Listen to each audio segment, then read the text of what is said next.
Aleluia. Boa noite a todos. A graça e a paz do nosso Senhor Jesus Cristo esteja em cada coração. Amém. Glória a Deus. Glória a Deus. Sem perder de tempo, se coloca de pé novamente no teu lugar. Quero agradecer a oportunidade de estar aqui mais uma vez. Agradecer ao pastor Railson, presidente do ministério. Agradecer ao pastor William pelo convite. Que Deus abençoe grandemente esta casa. Está aqui conosco. Muito obrigado, Barão, mas eu não posso tomar água gelada. Se eu tomar uma percalada. Agradeço, Deus abençoe. Estamos aqui juntamente com minha esposa, a pastora Vanessa, grupo de louvor, adoradores do Rei, do ministério, nosso amigo Gleison, que não é do ministério, mas está aqui nos prestigiando. Amém? Glorificado seja Deus pela vida de vocês e pela vida de cada um que veio aqui buscar mais de Deus nessa terra. Aleluia. Abra a tua Bíblia no texto-chave, o texto-tema da campanha desta noite. Primeiro elo da campanha: águas purificadoras. Água se encontra em qualquer lugar, mas água que purifica só tem uma. Água, qualquer lugar que você vai encontrar, mas nem toda água está apta para ser bebida, e nem toda água mata a nossa sede.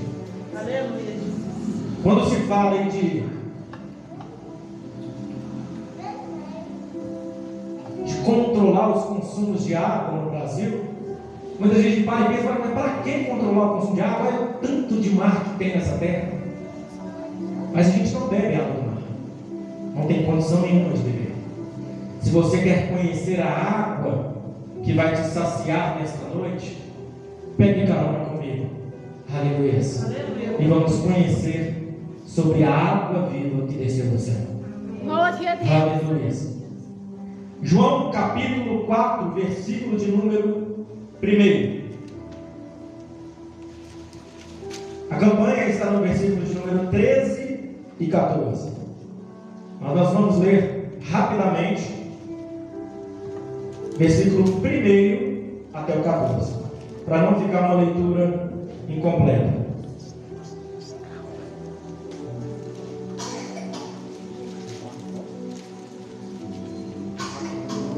Evangelho de Jesus Cristo, segundo escreveu São João, capítulo de número 4.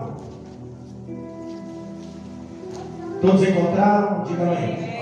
Amém. Quarto livro do Novo Testamento: Mateus, Marcos, Lucas e João. Vamos esperar uns pelos outros, porque a palavra de Deus é o nosso alimento, e a própria palavra diz: aquele que tem fome, espere pelos outros, ou coma em casa. Todos encontraram? Amém. Glória a Jesus. Diz assim a palavra do Senhor: os fariseus ouviram dizer que Jesus estava ganhando mais discípulos e batizava mais pessoas do que João. De fato, não era Jesus quem batizava, e sim os seus discípulos. Quando Jesus ficou sabendo disso, saiu da Judeia e voltou para a Galileia. No caminho, ele tinha de passar pela região de Samaria. Aonde Jesus tinha que passar? Samaria. Samaria, guarda este nome em tua cabeça. Ele tinha que passar, não era uma escolha. Samaria estava no caminho entre a Judeia e a Galileia. Versículo de número 5. Ele chegou a uma cidade da Samaria chamada Sicar, que ficava perto das terras que Jacó tinha dado ao seu filho José. Ali ficava o poço de Jacó. Era mais ou menos meio-dia quando Jesus, cansado da viagem, sentou-se perto do poço. Uma mulher samaritana veio tirar água. Uma mulher de onde? Samaritana. Samaria. Veio tirar água. E Jesus lhe disse: por favor, me dê um pouco de água. Os discípulos de Jesus haviam ido até a cidade comprar comida. Entretanto, Jesus estava só com aquela mulher. A mulher respondeu: o Senhor é judeu e eu samaritana. Então, como é que o Senhor me pede água? Ela disse isso porque os judeus não se davam com os samaritanos. Então Jesus disse: se você soubesse o que Deus pode dar e quem é aquele que está lhe pedindo água, você pediria e ele lhe daria a água da vida. Ele lhe daria a água da vida. Ela respondeu: o Senhor não tem balde para tirar água e o poço é fundo. Como é que o Senhor vai conseguir essa água da vida? Nosso antepassado Jacó nos deu esse poço. Ele, os seus filhos, os seus animais beberam água daqui. Será que o Senhor é mais importante do que Jacó? Então Jesus disse: quem beber desta água voltará a ter sede, mas a pessoa que beber da água que eu lhe der nunca mais terá sede, porque a água que eu lhe der tornará nela uma fonte de água que dará para a vida eterna. Aleluia, Jesus. Espírito Santo de Deus, meu amigo, meu conselheiro, meu ajudador, a ti eu clamo nesta noite que o Senhor tome o teu lugar de honra e o Senhor fale à tua igreja. Eu me desfaço de mim mesmo, de todo egocentrismo, de todo conhecimento humano, para que somente o Senhor possa falar neste lugar e fazer aquilo que lhe agrada, a tua vontade. Em nome de Jesus Cristo, nos entregamos a ti e te adoramos eternamente. Tome o seu lugar aplaudindo ao Senhor, seu Deus.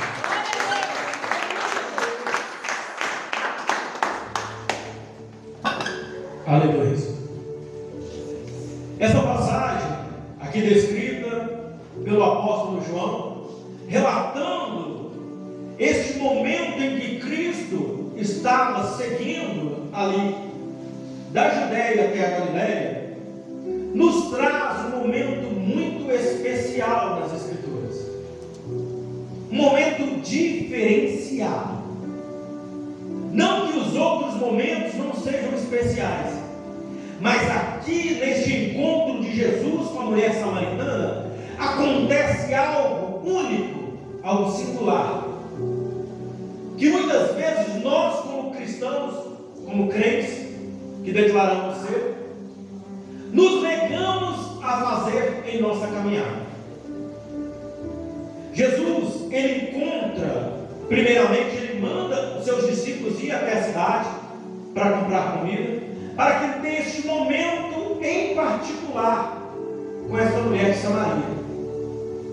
E ele então encontra com essa mulher e começa a dialogar com ela.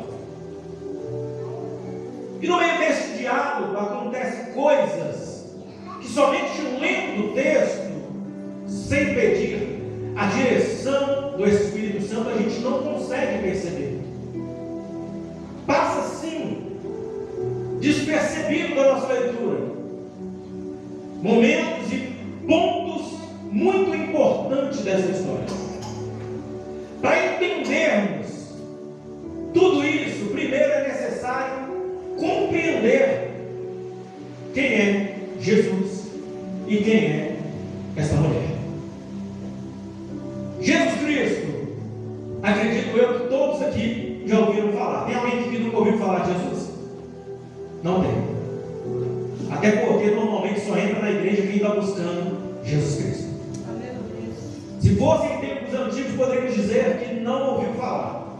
Hoje é meio difícil, no meio de uma cidade, ter alguém que não ouviu falar o nome de Jesus.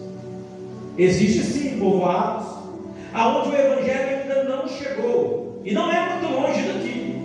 Temos exemplos de povoados aqui no Piauí, povoados isolados, aonde não chegavam ainda pessoas para falar de Jesus Cristo.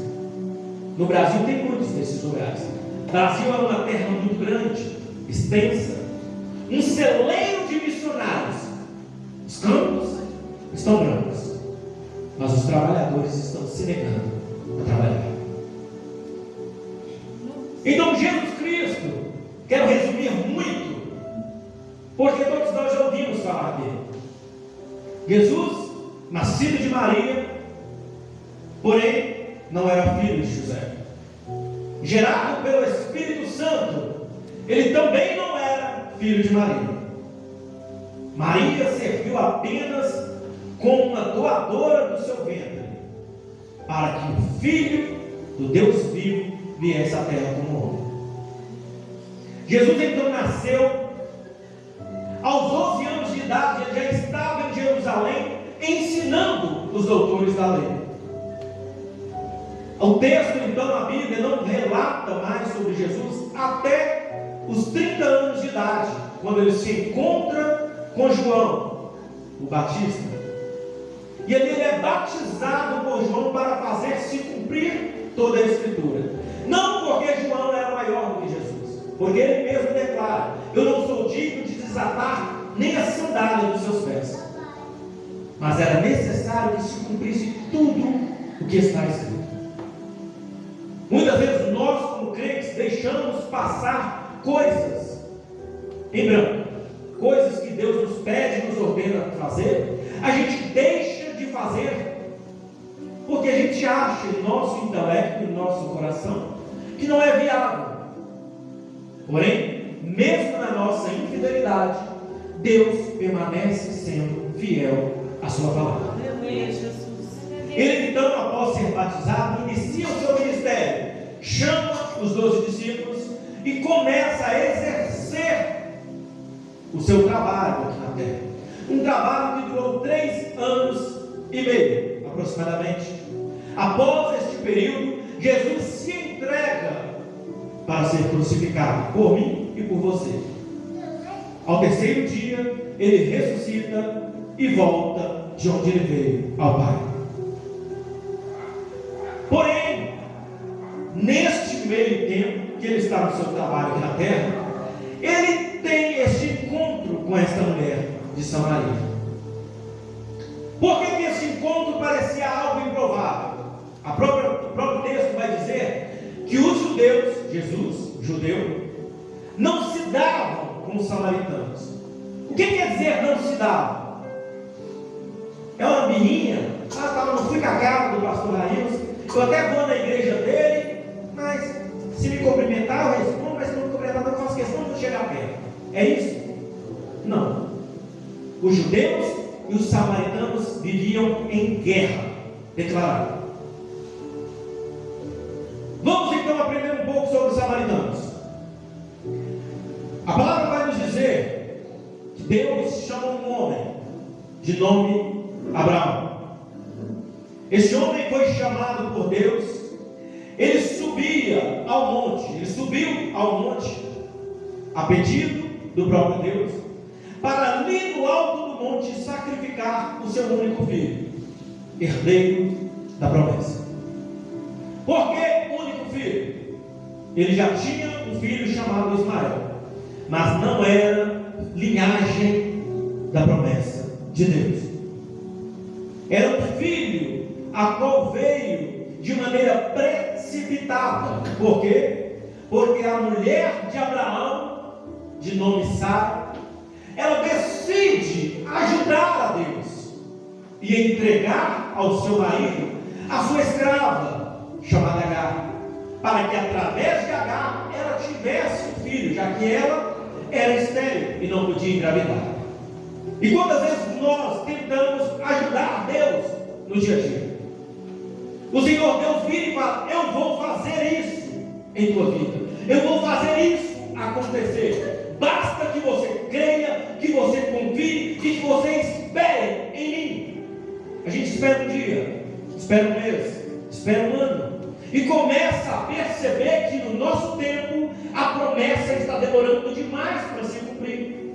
então a gente decide ajudar a Deus, dar uma mãozinha para Deus. E essa mãozinha que a gente dá bagunça todo o meio de campo.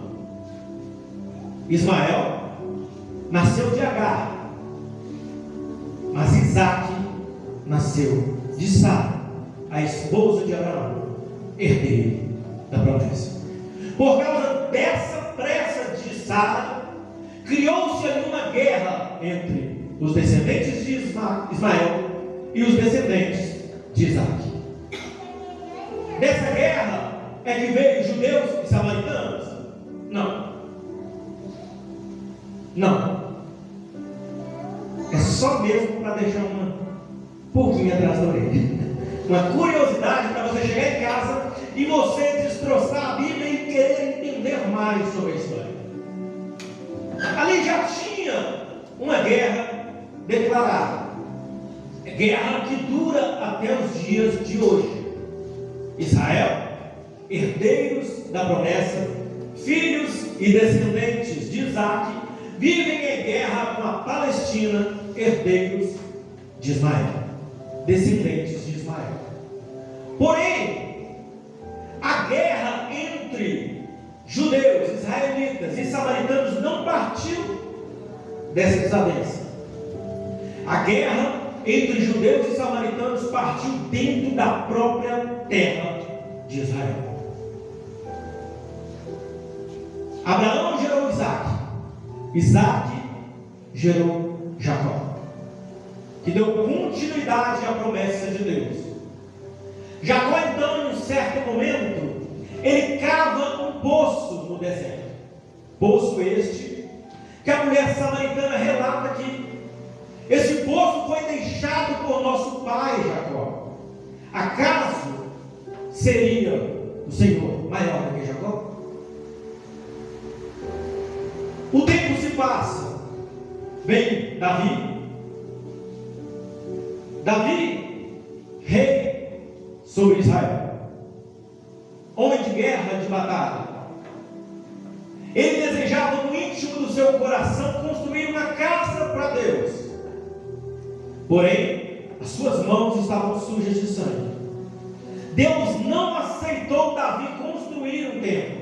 Virou para Davi e falou: pode juntar todas as riquezas, pode juntar todos os utensílios, mas você não vai construir. Eu permito que o teu filho, Salomão, edifique este templo. Até porque Deus não habita em templos feitos por mãos de homens. Então Salomão constrói um templo conhecido até os dias de hoje como o Templo de Salomão. Não é aquele de São Paulo, em Israel. E então é erguido esse templo.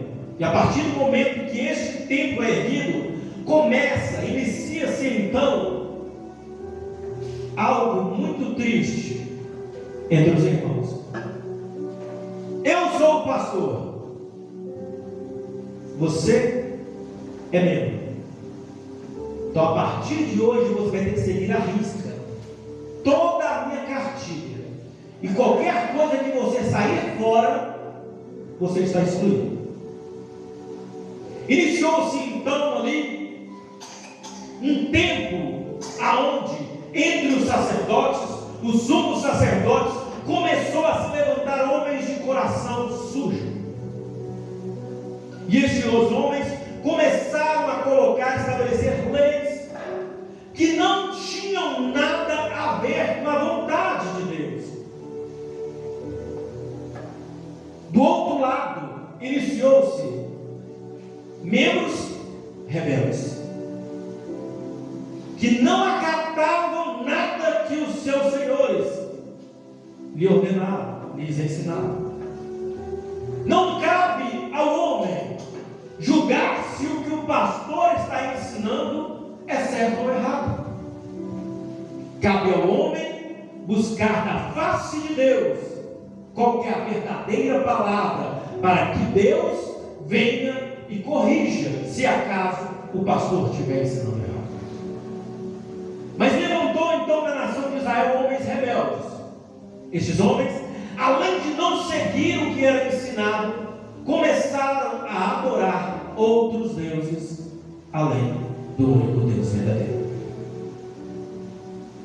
Então, o reino de Israel, após o reinado de Salomão, ele foi dividido em duas partes: reino do norte e reino do sul, conhecido como reino do norte como Israel e reino do sul como Judá. O reino do norte tinha sua capital chamada Samaria. O reino do sul, Judá, tinha sua capital chamada Jerusalém. Em Jerusalém estava situado o templo de Salomão. Em Samaria estava situado um monte chamado Gerizim, aonde neste monte estava o poço de Jacó. Os israelitas que seguiam as ordenanças dadas dentro do templo, os ensinamentos dos sacerdotes, eles ensinavam e tinham em seu coração de que o certo era adorar dentro do templo, e que não podia adorar a Deus em outro lugar. Porém, tinha um detalhe, pastor Railson: no templo não podia entrar qualquer pessoa. No templo não podia entrar coxo, no templo não podia entrar aleijado, no templo não podia entrar mulheres. Como se adora se eu não posso ter acesso? No templo não podia entrar prostituta. Já o lado de Samaria ensinava que você tinha que adorar no monte, aonde estava o poço de Jacó.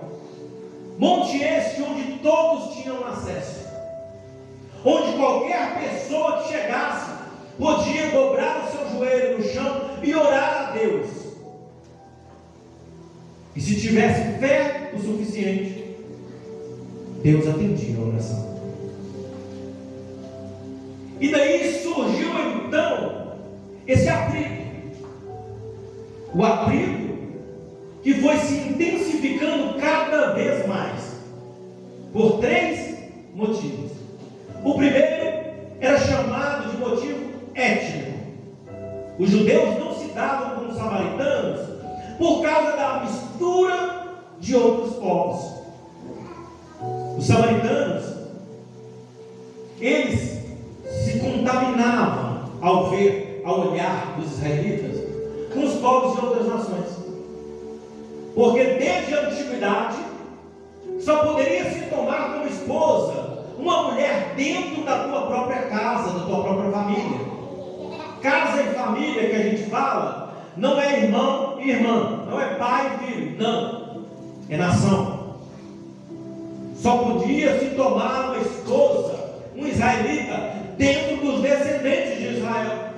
Mas os samaritanos tomavam como esposas tanto mulheres assírias, mulheres filisteias, mulheres egípcias, e isso causava uma revolta muito grande nos israelitas.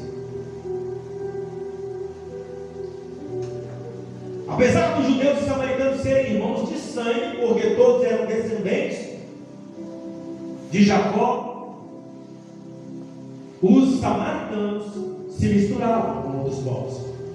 Outro motivo eram motivos religiosos.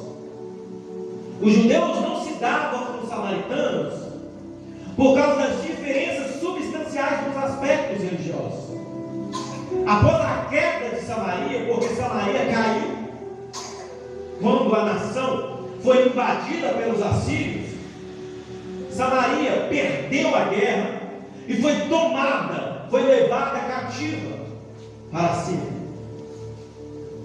Após a queda de Samaria, muitos samaritanos misturaram o monoteísmo, adoração a um único Deus, com o politeísmo, adoração a qualquer Deus, a todos os deuses pagãos. 2 Reis, capítulo 17, 24 ao 41, vai relatar bem essa passagem que eu estou dizendo.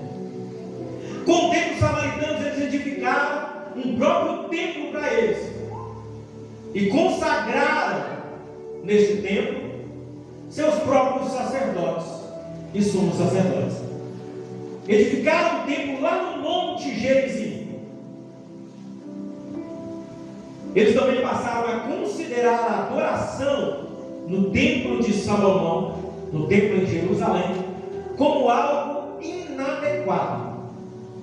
Não se podia, não era certo, era inapropriado, alegando que o Monte Gerizim era o único local correto para a adoração designado por Deus a Moisés, ao invés do Monte Sinai. Os samaritanos, que continuavam no monoteísmo, adoração ao único Deus, eles criam no Deus de Israel. Porém, tinha um outro problema. Eles criam somente na Torá, os 5 primeiros livros da Bíblia, escritos por Moisés. Mas eles desprezavam todos os escritos proféticos e todas as tradições judaicas. E o terceiro motivo que intensificou ainda mais esta guerra é um motivo histórico. Os judeus não se davam com os samaritanos por causa de alguns eventos históricos que fizeram por aumentar esta hostilidade entre os dois grupos. Após o cativeiro babilônico, os judeus receberam permissão para reconstruir o templo. Quantos aqui já leram o livro de Esdras, o livro de Neemias? Nestes 2 livros nós vamos ver relatos sobre a reconstrução do templo de Salomão e sobre a reconstrução dos muros de Jerusalém. Os samaritanos, eles fizeram oposição a essa reconstrução, mas não foi de imediato. Os samaritanos, eles queriam participar da construção. Eles foram procurar o Zorobabel e pediram para ajudar, porém foi negado este pedido. E como o pedido foi negado, ao invés deles fazerem como um bom cristão, não, já que eu não posso fazer, eu vou orar a Deus para abençoar quem está fazendo.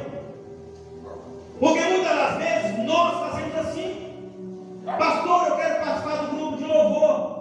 Ô meu irmão, não está tendo espaço, tem muita gente no grupo de louvor.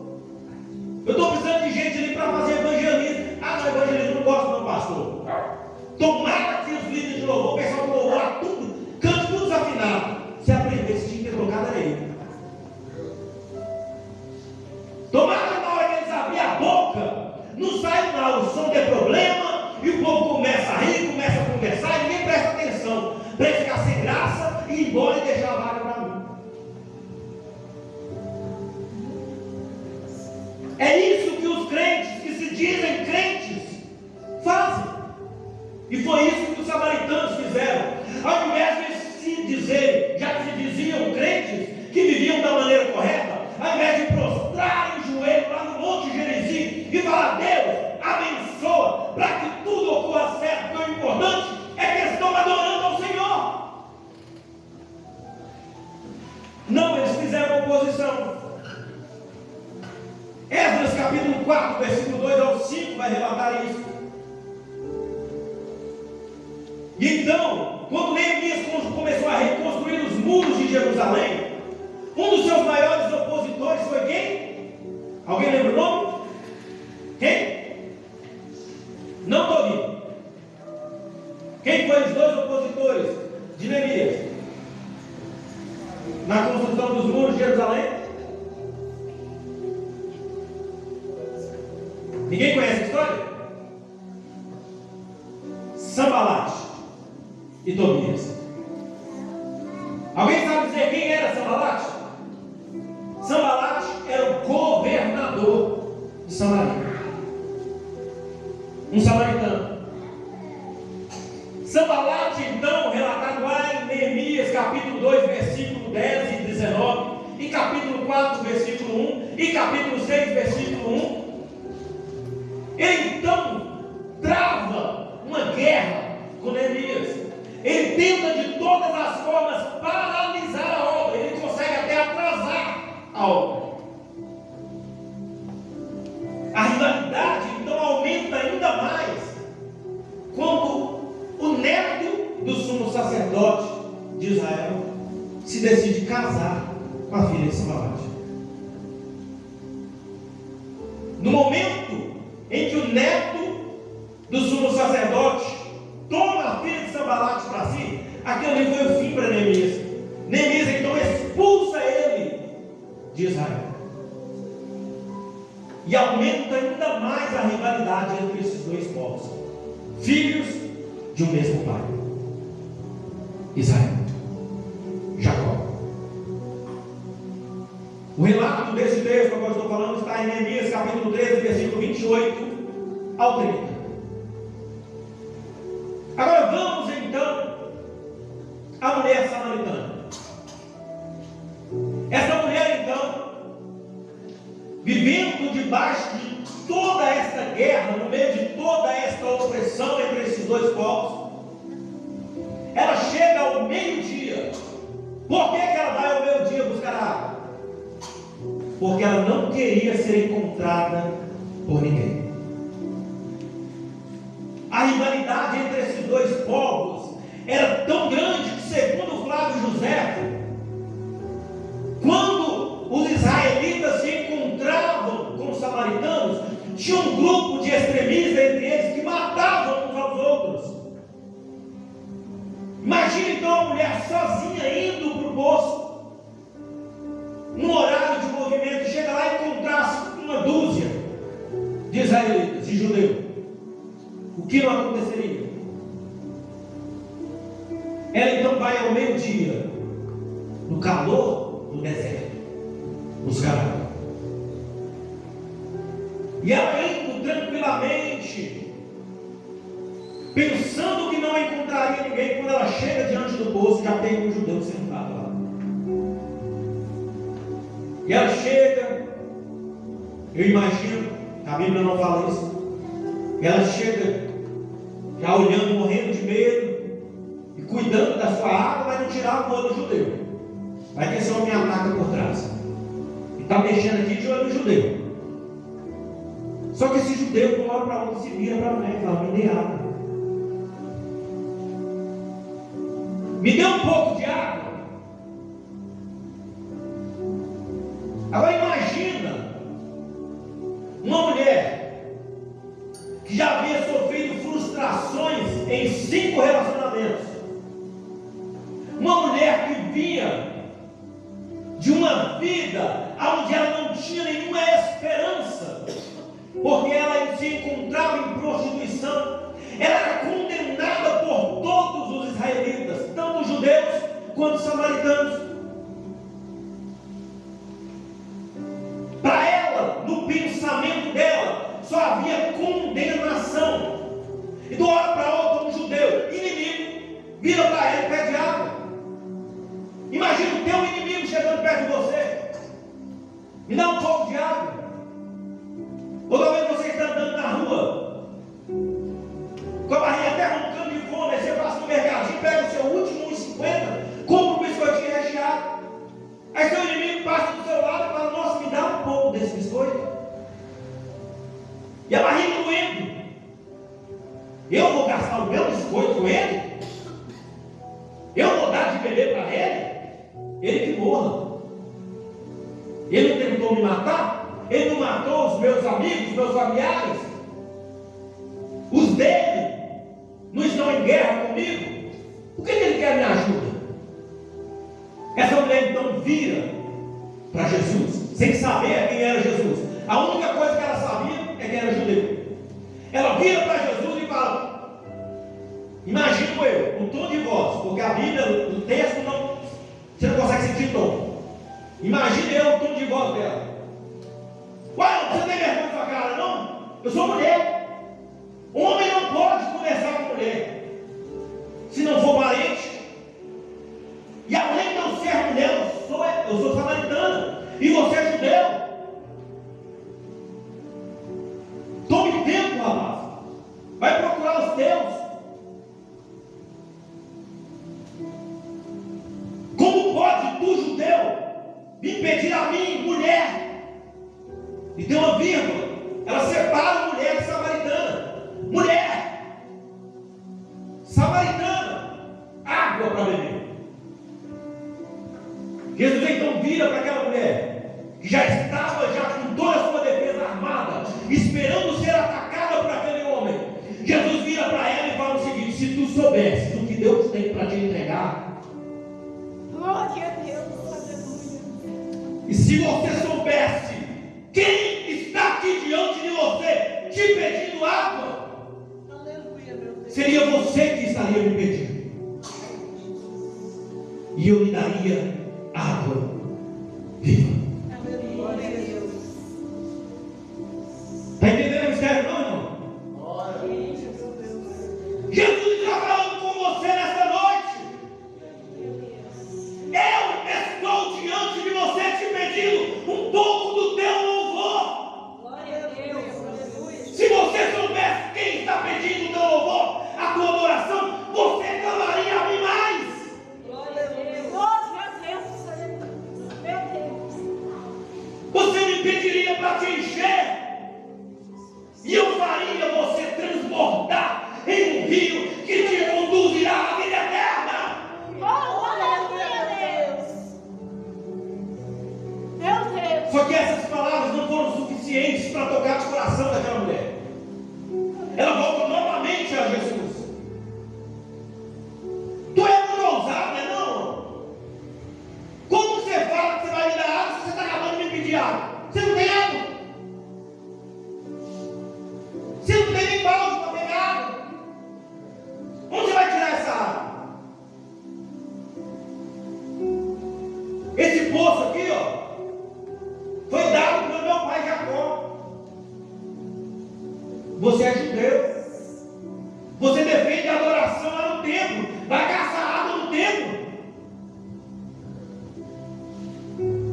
Nós defendemos que se deve adorar nesse monte. Então é direito nosso usufruir dos bens que ele traz. Mas Jesus novamente, diante dos ataques defensivos, porque ela estava atacando, não é porque ela tinha ódio de Jesus, não. É porque ela estava com medo de sofrer mais uma aflição. Meu Deus. Aí, diante dos ataques defensivos daquela mulher, Jesus vira novamente para ela e diz assim: quem beber desta água do poço do teu pai Jacó, voltará a ter sede. É como se Jesus estivesse dizendo para ela assim: você tem que vir aqui todos os dias. Você tem que ficar se escondendo para não ser morto no caminho. Todos os dias você tem que vir aqui buscar água. E se você se contentar com essa água aí, amanhã você vai ter que vir de novo. Meu Deus. Se você se contentar com o que os homens têm para te dar nessa terra, amanhã você vai ter que vir buscar de novo. Mas se você entender que eu tenho algo especial para entregar na tua vida, para colocar em tuas mãos nessa noite, você nunca mais vai precisar se humilhar diante de ninguém.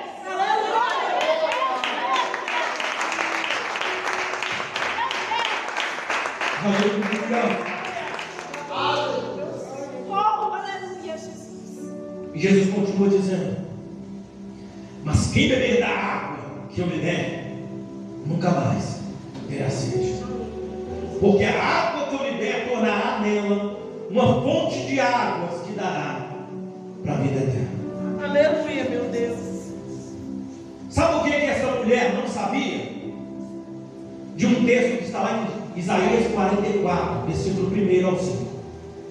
Agora, pois, ouve, ó Jacó, servo meu, e tu, ó Israel, a quem escolhi. Assim diz o Senhor que te criou e te formou desde o ventre e que te ajudará. Não temas, ó Jacó, servo meu, e tu, ó amado, a quem escolhi. Porque derramarei água sobre o sedento e rios sobre a terra seca. Derramarei meu espírito sobre a tua posteridade e a minha bênção sobre os teus descendentes. Aleluia, Jesus. E brotarão entre a erva como o salgueiro junto ao ribeiro das águas. Este dirá: eu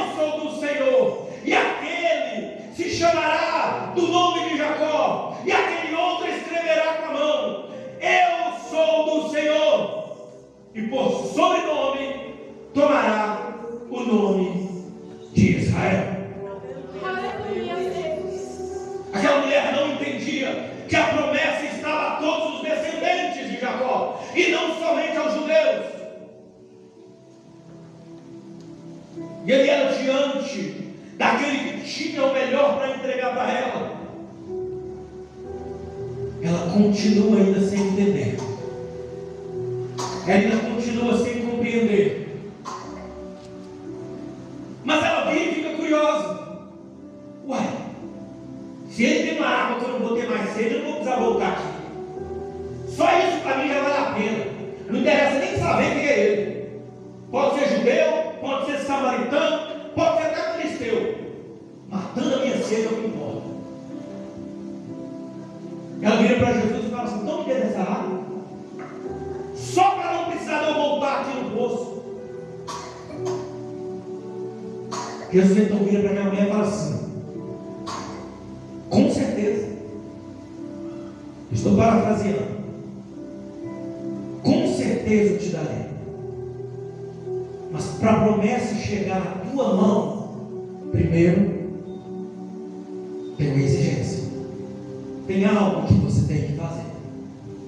Tiago capítulo 4, versículo 8 vai dizer: achegai-vos a Deus, e Ele se achegará a vós outros. Aleluia, meu Deus. Para que Deus faça o milagre, é necessário primeiro a gente tomar uma atitude. Jesus então vira para aquela mulher e fala: vá, busca o teu marido. Vou te dar a água, mas vou te dar diante da autoridade da tua casa. Aleluia, meu Deus. Aquela mulher olha para Jesus. Imagino eu que novamente ela se decepciona. Fala: e agora? Perdi a bênção. Eu não tenho marido. Só que ela não esconde o pecado dela, como muitas vezes nós escondemos. Ela vira para Jesus e fala: Senhor, eu não tenho marido. Jesus então olha para ela e fala assim: você disse bem, tiveste 5, e o que você tem hoje não é teu. Aquela mulher vivia em prostituição, fornicação. Ela era amante dentro de um relacionamento que já existia. E ela vai e se abre para Jesus. Ela se abre para aquele que ela olhou de imediato e pensou: é meu inimigo.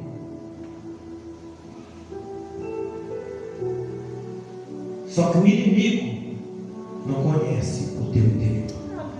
E aquele que ela pensou que era inimigo conhecia. Oh, aleluia, Jesus. E no momento que ela fala: não tenho marido, e Jesus responde para ela: disseste bem. Ela olha para Jesus e fala assim: epa, o trem mudou de figura. Você não é um judeu comum, não. Estou vendo que você é profeta. Duas coisas poderiam estar passando na cabeça daquela mulher.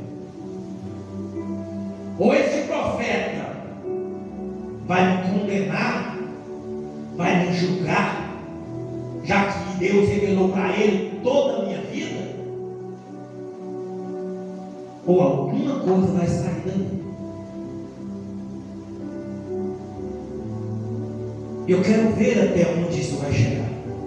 Eu quero ver o que esse profeta tem para me ensinar.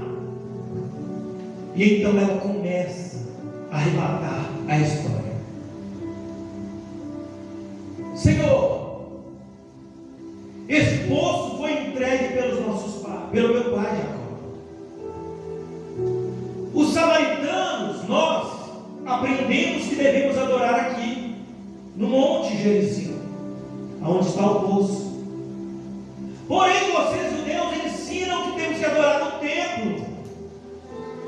Mas como adoraremos no templo se eu não posso nem entrar lá? Me explica, por favor, qual é o lugar certo que eu devo adorar?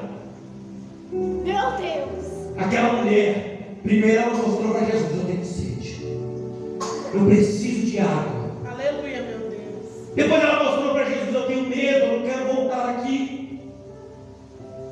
Olha que interessante, ela aprendeu que ali era um lugar de adoração e ela não queria voltar ali, porque ela tinha medo de morrer. E agora ela pergunta para Jesus: onde eu devo adorar?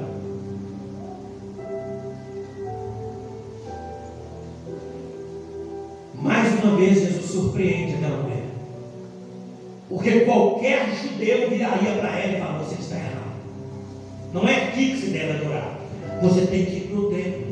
Agora, se você não pode entrar no templo, é porque você é uma pecadora. É porque você vive no erro. É porque você preferiu os prazeres do mundo do que a Deus. E você já está condenado. Você não tem chance.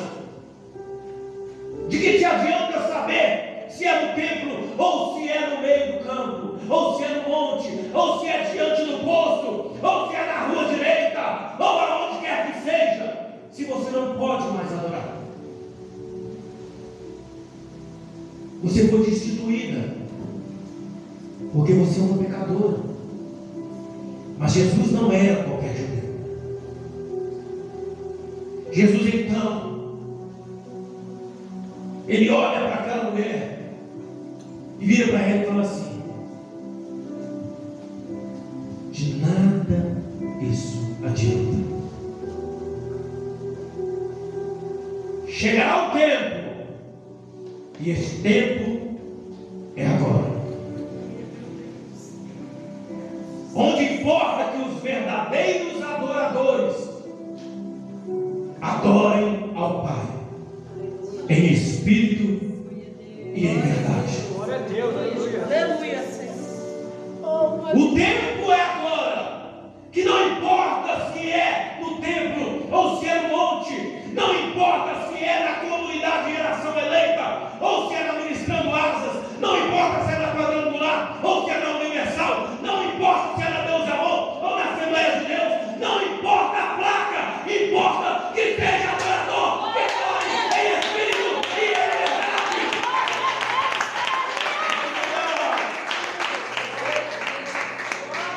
Meu Deus. Glória a Deus. E estes são o que o Pai procura. Aleluia, meu Deus. Jesus termina dizendo isso para ela: estes são o que o Pai procura. Aleluia. Havia ali uma guerra grande, como eu disse no início, entre samaritanos e judeus. Mas Jesus em nenhum momento nunca apoiou o ódio entre judeus e samaritanos. Jesus, ele não negligenciou os erros daquela mulher, ou os pecados dos samaritanos, porque no diálogo que ele teve ali com a mulher de Samaria, ele vira para ela e fala claramente: nós, judeus, falamos do que conhecemos, vocês falam de algo que vocês não conhecem. Quem conhece a Deus verdadeiramente não divide a glória e a adoração a Ele com ninguém. Aleluia, Deus. Os samaritanos decidiram adorar outros deuses. Então Jesus foi bem claro, mostrando para ela que ele conhecia a história dos samaritanos. Vocês estão falando de algo que vocês não conhecem.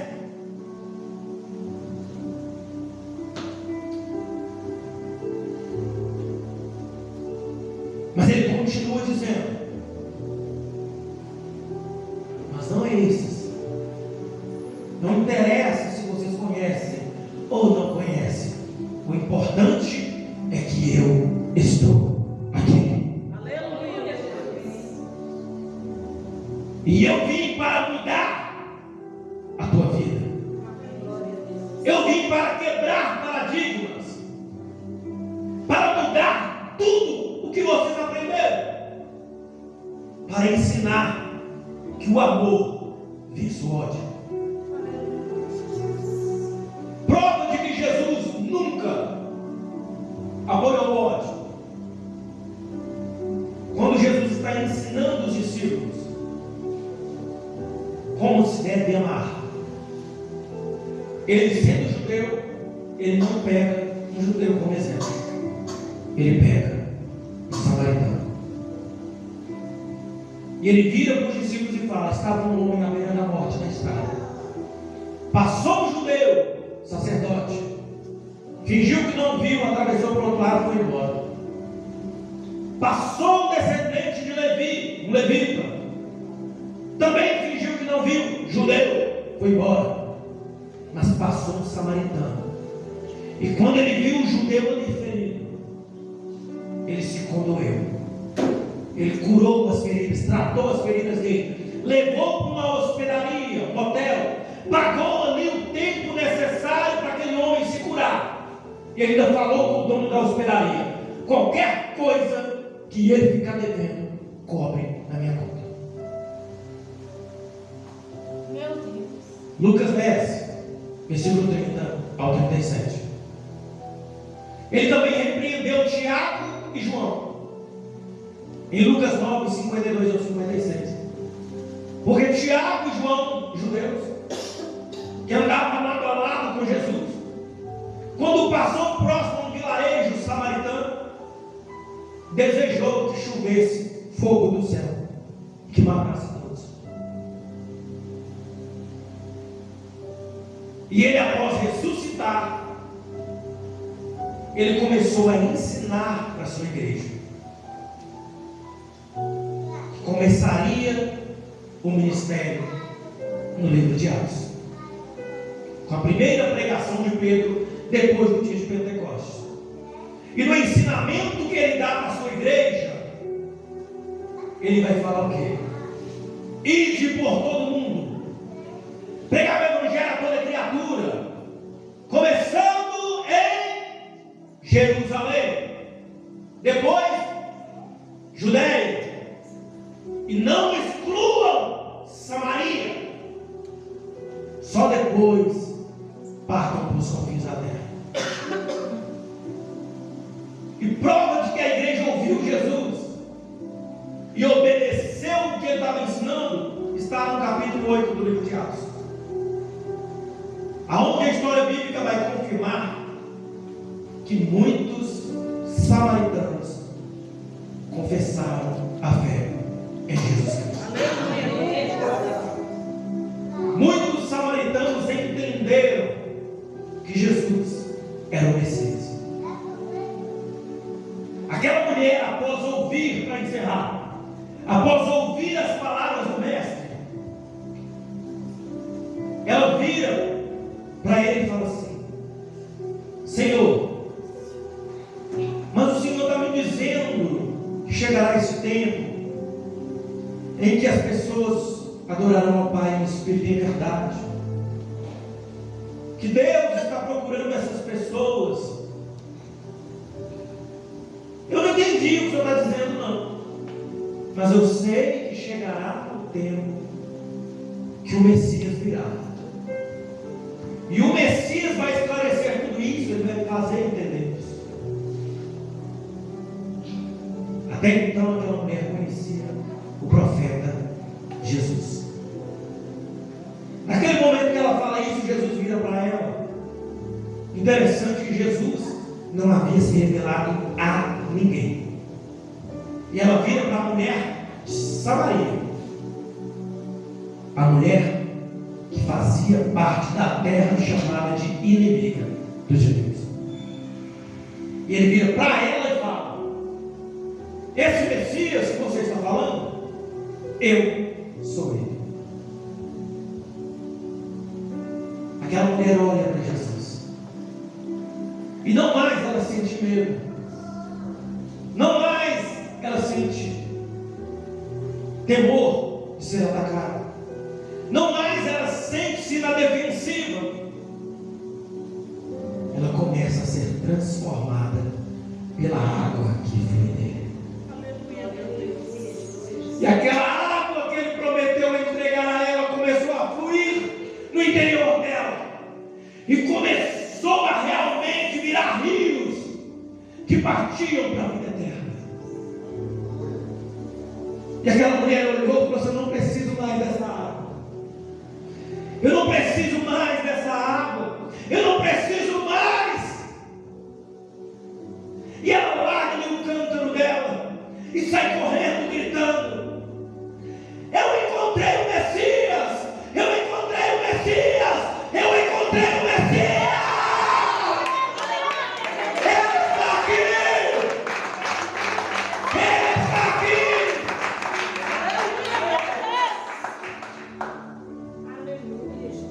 E aquela mulher que era desprezada pelos judeus e samaritanos foi a primeira a ter a revelação de quem era Jesus Cristo. Aleluia. Oh, aleluia, Deus. E não ficou só na revelação. Aquela mulher que no mesmo momento havia sido confrontada por Jesus Cristo, aonde ele disse: você está em pecado porque você teve 5 homens e você está como Prometeu. A água que fluiu nela transformou tanto o interior dela, que ela se tornou a primeira missionária da igreja de Jesus. E aonde aquela mulher foi levar o evangelho de Cristo?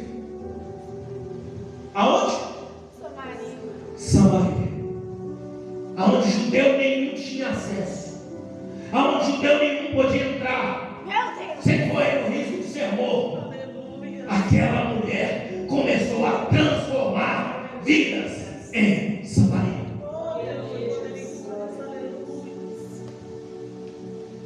Meu Deus. Talvez alguém pode estar apontando o dedo na tua cara e dizendo: você não é ninguém, você não vale nada. Eu conheço o teu passado, eu conheço a tua história. Quem você acha que é? Saiba que as águas vivas de Deus estão descendo neste lugar. Se você crer no Messias Jesus Cristo, você pode ser transformado para levar Cristo para essas pessoas. Oh, aleluia, Deus. Ou você vai preferir continuar odiando, ou você vai preferir continuar desejando que fogo do céu caia sobre a vida deles e consuma todo mundo. Deus é Deus, te amou. Aleluia, meu Deus. Mas o amor de Deus não é só para você. Porque muitas vezes a gente acha que o amor de Deus é só para mim, porque eu sou santo, eu busco, eu oro, eu prego, eu canto, eu subo no monte, eu jejuo, eu faço visita. Mas o irmão não faz nada disso, porque o amor de Deus não é para ele, não. Não sabendo que no último dia do grande juízo, muitos que fazem tantas coisas chegarão diante do Senhor e vão ouvir: afastai de mim, maldito, para o fogo eterno, porque eu não te conheço. Comece a tomar nesta noite águas purificadoras do Espírito sobre a tua vida. Aleluia. Glorifica o Senhor com suas palavras. Aleluia. Agradeço.